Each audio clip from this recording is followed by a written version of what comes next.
I guess these welders are getting tired. They're getting ready to retire now. And you see the breaking news here. I'm gonna show you the clip that they're looking for 50,000 welders yearly, because some of these older welders decided, hey, we're gonna go ahead and retire, because you know, you go through life and sometimes you get too old. As soon as you retire, you end up dead the following year.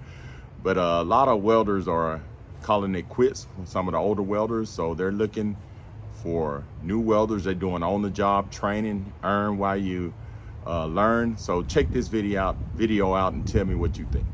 If you're looking for a career, there's a way to spark that interest, literally. Right now, there's a push to find people who can weld because workers are retiring. In fact, there are 50,000 openings every year. Now, to find them, a high school welding competition took place today, but you don't have to be in high school to get into welding. ABC 13's Nick Notario went to a program where you can not only learn how to weld, but you can also get paid while doing it.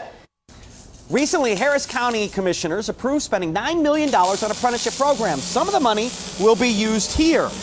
Adult students learn how to weld and get paid while doing it. A mentorship program that educators try to get students interested in because of the demand for these types of jobs.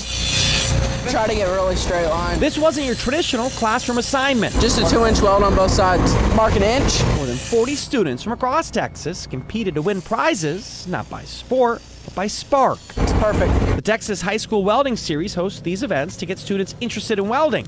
At Northern Tool and Equipment in Humble, the teams from 11 school districts had 4 hours to build a table. It's really just like being like together and making things and being able to show it and being able to say, oh, I made this. You can be yourself. Like, you can express yourself.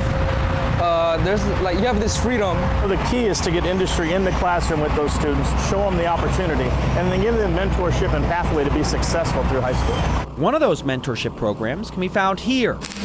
The Houston Gulf Coast Building and Construction Trades Council offers a 3-week apprenticeship readiness program. They'll learn about all 13 different trades within the industry and then select their path in the career. Welding is one of the skills students learn.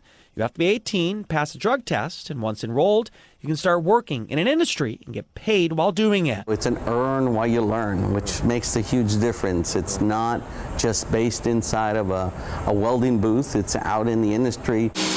An incentive industry experts hope get more people interested in welding. The U.S. Bureau of Labor Statistics says because of retirements, the industry needs 50,000 new people a year. Some of those could be coming from this group of students. It looks cool. I can build stuff, I learned a trade, and I can make money out of it. Spark that could change your life. Nick Notario, ABC 13 Eyewitness News.